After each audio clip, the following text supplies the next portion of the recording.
Assalamualaikum warahmatullahi wabarakatuh. Bismillah, alhamdulillah, wassalatu wassalamu ala rasulillah wa ala alihi washabihi wa mawalah amma ba'du. Fala haula wala quwata illa billahil aliyyil azim. Segenap para santri yang kami banggakan, alhamdulillah, dengan mengucap syukur kepada Allah, mari kita melanjutkan pembelajaran kitab Khulasath Nurul Yakin seperti biasanya.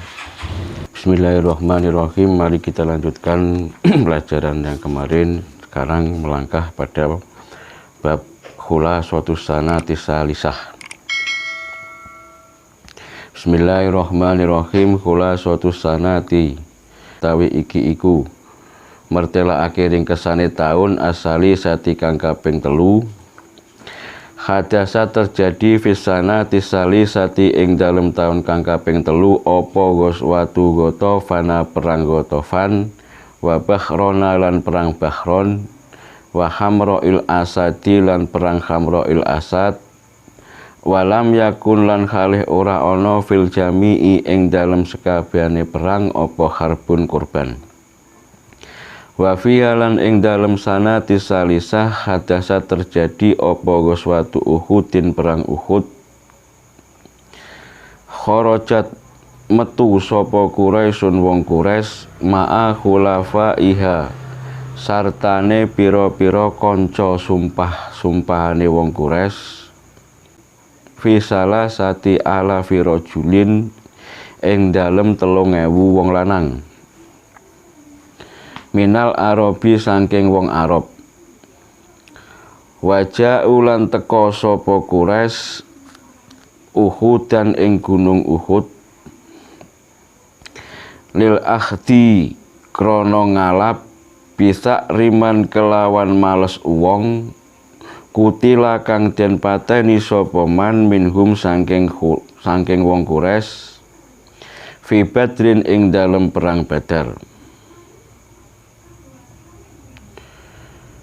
Fakharaja mongko nuli metu ilaihim tomiyos fakharaja mongko nuli metu tomiyos ilaihim maring Quraisy sapa ar-rasul Gusti Rasul sallallahu alaihi wasallam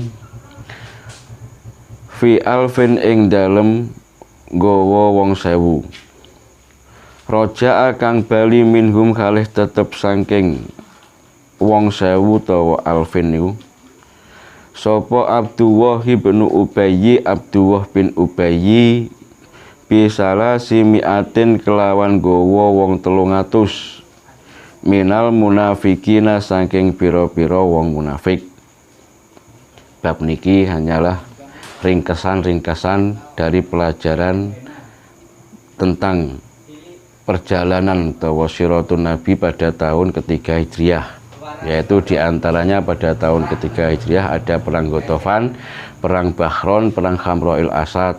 Akan tetapi diantara peperangan-peperangan tersebut tidak ada yang sampai memakan korban.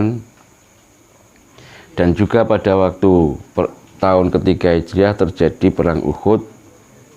Asal mula terjadinya perang Uhud yaitu orang-orang Quraisy keluar bersamaan dengan beberapa pasukan yang telah disumpah oleh orang-orang Quraisy sebanyak 3.000 orang laki-laki dari golongan orang-orang Arab. Waja'u Uhudin lil akhdi bisa riman kutila minhum bi Badrin. Tujuannya orang-orang Quraisy mendatangi gunung Uhud niku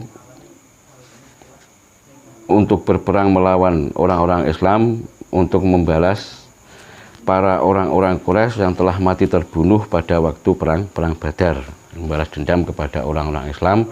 Mergo orang-orang Quraisy pada waktu perang Badar itu dikalahkan orang-orang Islam dan banyak yang meninggal dunia dari kalangan pasukan orang-orang Quraisy. Akhirnya orang-orang Quraisy menginginkan untuk membalas dendam pada waktu perang Uhud tersebut. Fakharaja ilaihim ar-rasul fi alfin. Dengan adanya orang-orang Quraisy yang sudah mendatangi gunung Uhud untuk mengajak perang pada orang-orang Islam, akhirnya Kanjeng Nabi keluar membawa pasukan sebanyak 1.000 orang. Di antara pasukan Kanjeng Nabi yang 1.000 orang tersebut ada yang kembali yang dipimpin oleh Abdullah bin Ubayy sebanyak orang-orang 300 orang dari golongan atau jamaah al-munafikin al-munafikun niku. Jadi pasukan Kanjeng Nabi pada waktu perang Uhud tinggal 700 orang karena yang 300 kembali di tengah jalan diajak oleh Abdullah bin Ubay selaku pimpinan dari orang-orang munafik. Summa amara rasulu summa amara mongko nuli perintah sapa Rasul Gusti Rasul sallallahu alaihi wasallam arumata ing pira-pira tukang panah alla yufariku ing yen to ora ninggal sapa arumat al-jabala ing gunung. Setelah sampai di Gunung Uhud, pasukan Kanjeng Nabi yang tinggal 300 orang tersebut, Kanjeng Nabi memerintahkan kepada para ahli panah untuk tetap menjaga Gunung Uhud, membuat benteng di pucuk Gunung Uhud dan tidak boleh meninggalkannya apapun yang terjadi. Wabada al-qital dan dimulailah peperangan. Fan hazama al-musyrikun. Ketika itu pada waktu dimulai peperangan, orang-orang musyrik niku sudah kocar-kacir atau sudah sama berlarian. Mergo kalang kabut menghadapi orang-orang Islam dengan strategi Kanjeng Nabi yang memasang 50 orang ahli panah yang ada di atas bukit Gunung Uhud. Wakada lan kaya-kaya tinemu utawa sak meh-meh apa an-nasru kemenangan iku yakunu ono apa an-nasru lil muslimina iku lil muslimina kedue pira-pira wong Islam. Dengan strategi Kanjeng Nabi yang seperti itu peperangan perang Uhud niku hampir saja dimenangkan oleh orang-orang Islam seandainya para ahli panah Kanjeng Nabi tersebut tidak mengkhianati atau tidak nulayani karo perintahe Kanjeng Nabi, tidak meninggalkan bukit Gunung Uhud tersebut. Laula annar rumata lamun ora ana utawi temen setuhune pira-pira tukang panah iku khalafu nulayani sapa ar-rumat amror rasuli ing perintahe Kanjeng Nabi. Seandainya para ahli tukang panah tersebut tidak berkhianat karo perintah Kanjeng Nabi, peperangan perang Uhud tersebut hampir saja dimenangkan oleh orang-orang Islam. Tapi mergo mengingkari atau berkhianat karo perintah Kanjeng Nabi, akhirnya perang Uhud niku dimenangkan oleh pihak musuh atau pihak kaum musyrikin dari kaum Quraisy, dari orang-orang Arab.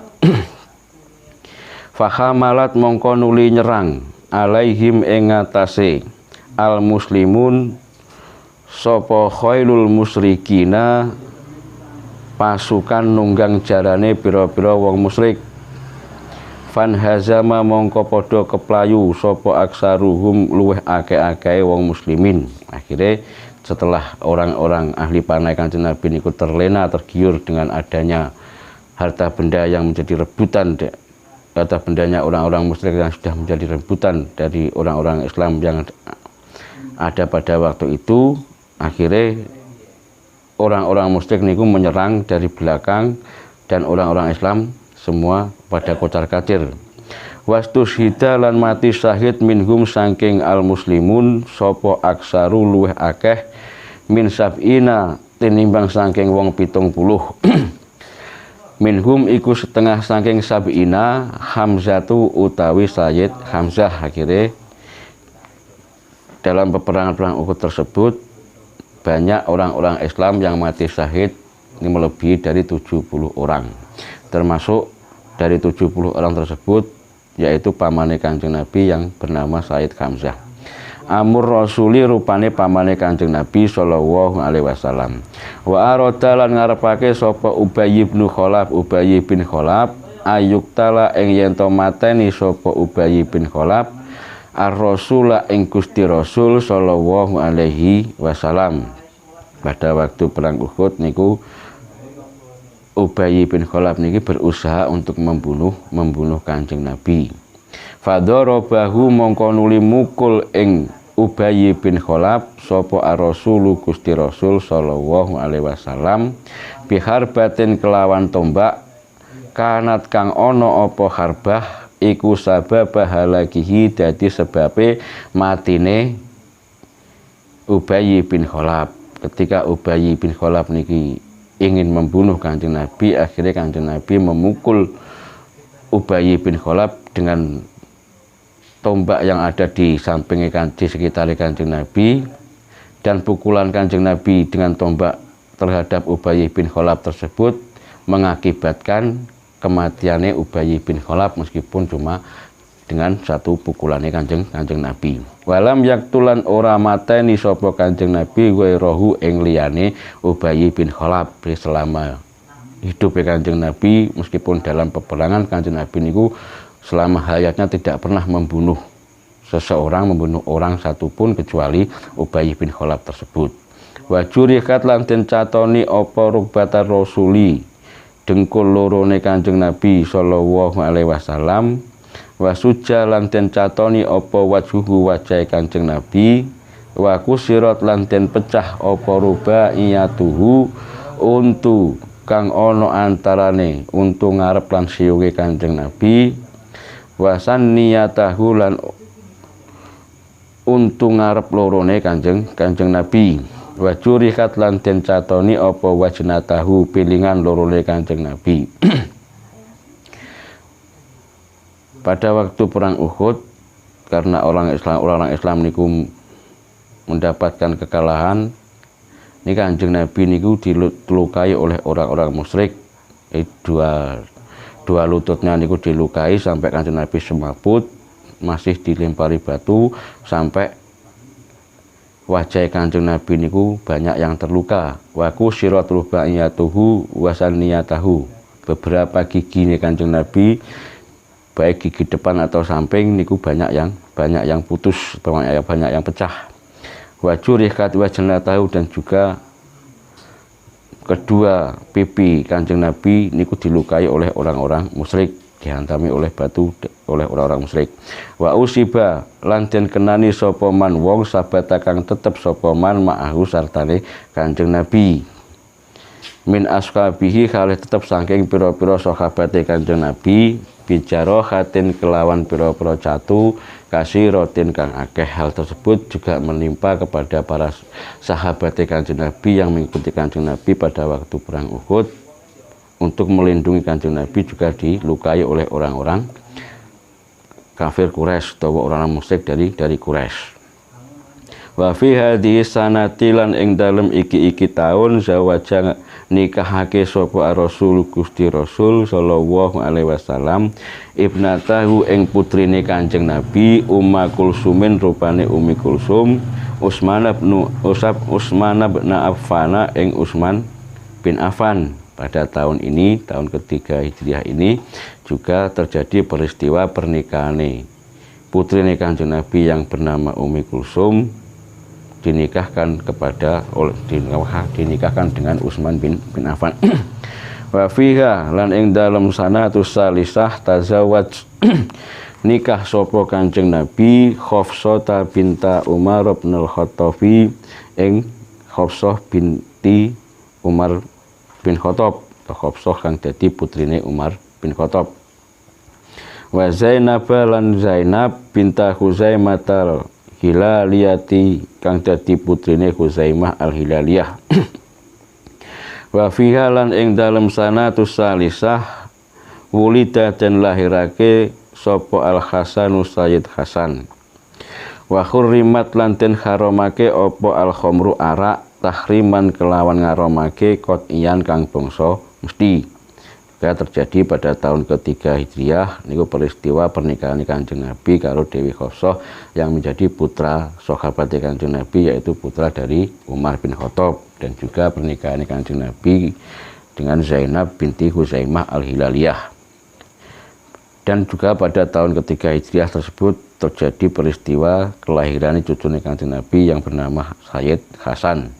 Wa hurrimat al-khamru tahriman qot'iyan, juga terjadi peristiwa diharamkannya khamr atau arak dengan haram yang secara qot'i, haram yang tidak bisa ditawar lagi. Niku ringkasan-ringkasan peristiwa yang terjadi pada tahun ketiga Hijriah yang dialami oleh Kanjeng Nabi dan para sahabat Kanjeng Nabi. Sekarang melanjutkan pelajaran yang selanjutnya, yaitu bab as-sanatur ar-rabi'atu minal hijrati. Bismillahirrahmanirrahim. As-sanatu ar-rabi'atu utawi iki iku mertelakake taun kang kaping 4 minal hijrati saking hijrohe Kanjeng Nabi. Ghazwatu Banin Nadhiri, rupane perang Bani Nadir. Poin yang pertama, fisanatir rabi'ati ing dalem taun kang kaping 4 minal hijrati saking hijrohe Kanjeng Nabi, hadasat terjadi apa ghazwatu Banin Nadhiri, perang Bani Nadir, wa ghazwatu Dzatir Riqa lan perang Dzatir Riqa, wa ghazwatu Badrin lan perang Badar al-akhirati kang akhir. Walam yakun lan ora ana iku fiha ing dalem ghazwatu Bani Nadir wa ghazwatu Dzatir Riqa wa ghazwatu Badil akhir apa harbun korban illa fi Bani Nadhiri, angin ing dalem perang Bani Nadir. Melangkah pada bab tahun keempat Hijriah, yaitu menjelaskan tentang adanya perang ghazwatu Bani Nadir.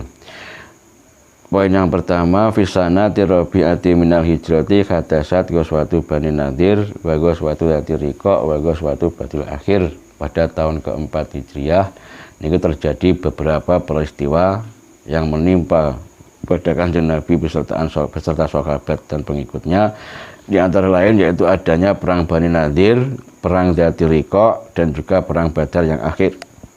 Walam yakun fiha harbun illa fi Bani Nadir, akan tetapi dari semua peperangan-peperangan tersebut tidak sampai memakan korban kecuali pada peperangan perang Bani Nadir.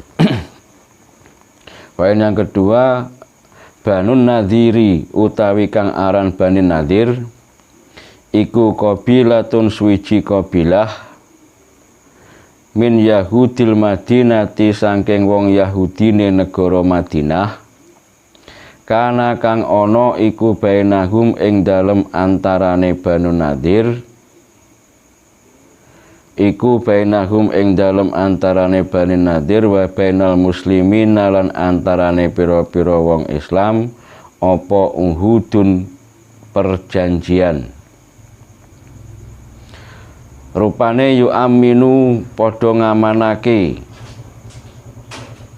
rupane yu'aminu padha ngamanake sapa kulun saben-saben suwiji minhum saking qabilah lan muslimin al-akhara ingkang weneh. Poin yang kedua, Banu Nadir qabilatun min Yahudil Madinah, yang dinamakan Bani Nadir yaitu qabilatun min Yahudil Madinah, di suatu kelompok dari orang-orang Yahudi yang ada di kota Madinah. Karena bainahum wa bainal muslimina uhudun, di antara keduanya yaitu antara kaum Bani Nadir dan kaum muslimin tersebut sudah saling mengadakan perjanjian. Perjanjiannya yaitu yu'aminu kullun minhumul akhor, yaitu saling mengamankan di antara satu dengan yang lainnya, atau di antara orang-orang kaum Bani Nadir dengan orang-orang Islam niku saling memberikan keamanan atau saling menjaga. Niku perjanjian yang sudah terjadi antara kaum Bani Nadir dengan orang-orang Islam. Nomor 3, qadima rawuh ilaihim maring Banu Nadir sapa ar-rasul Gusti Rasul sallallahu alaihi wasallam ma'a ba'di ashabihi sartane sebagiane pira-pira sahabate Kanjeng Nabi. Fattafaqa mongko nuli sepakat sapa jama'atun golongan, fattafaqa mongko nuli sepakat sapa jama'atun golongan minhum saking Bani Nadir ala qatlihi ing atase mateni Kanjeng Nabi. Fa'alima mongko nuli pirsa sapa ar-rasul Gusti Rasul sallallahu alaihi wasallam bidzalika kelawan mengkono-mengkono ittafaqa jama'atun, atau kesepakatane para golongan dari Bani Nadir tersebut. Fa kharaja mongko nuli metu sapa Kanjeng Nabi min indihim saking sandinge Bani Nadir. Wa tabi'ahu lan nderekake ing Kanjeng Nabi sapa ashabuhu pira-pira sahabate Kanjeng Nabi. Karena sudah adanya perjanjian antarane kaum Bani Nadir dan kaum Islam, kaum muslimin, yaitu perjanjian saling memberikan keamanan di antara keduanya. Akhirnya Kanjeng Nabi mendatangi qadima ilaihim ar-rasul ma'abadi ashabihi. Kanjeng Nabi mendatangi kaum Bani Nadir bersamaan dengan sebagian para sahabat Kanjeng Nabi. Akan tetapi ketika Kanjeng Nabi datang atau mendatangi orang-orang Bani Nadir tersebut, fattafaqa jama'atun minhum ala qatlihi, di antara golongan-golongan dari kaum Bani Nadir tersebut ada yang sepakat untuk membunuh Kanjeng Nabi. Artinya mengingkari perjanjiannya. Ketika Kanjeng Nabi datang ke kaum Bani Nadir, Kanjeng Nabi malah mau dibunuh oleh sebagian golongan, sebagian jamaah dari orang-orang kaum Bani Nadir tersebut.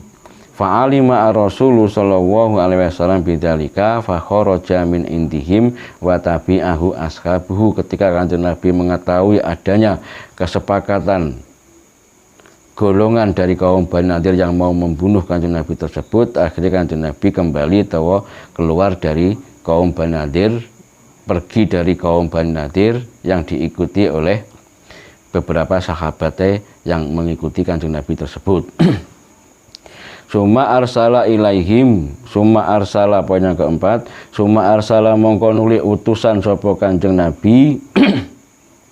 Summa arsala mongko nuli utusan sapa Kanjeng Nabi ilaihim maring Bani Nadir, ya'muruhum khalih perintah sapa Kanjeng Nabi ing Bani Nadir bil khuruji kelawan metu minal biladi saking pira-pira negarane Bani Nadir.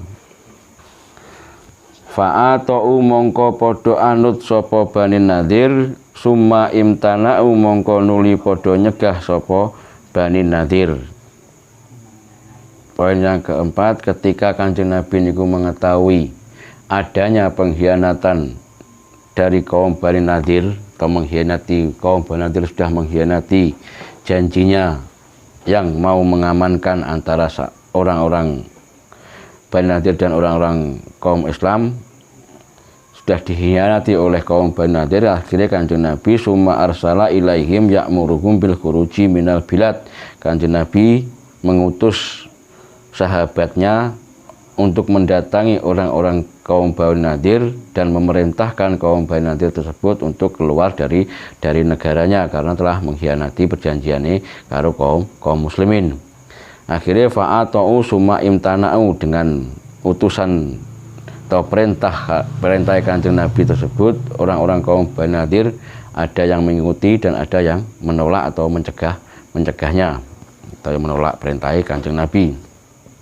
Fahasarahum mongko nuli ngepung ing kaum Bani Nadir sapa ar-rasulu sallallahu alaihi wasallam, Gusti Rasul sallallahu alaihi wasallam, hatta sa'alu sehingga padha nyuwun sapa kaum Bani Nadir ing Kanjeng Nabi al-khuruja ing metu.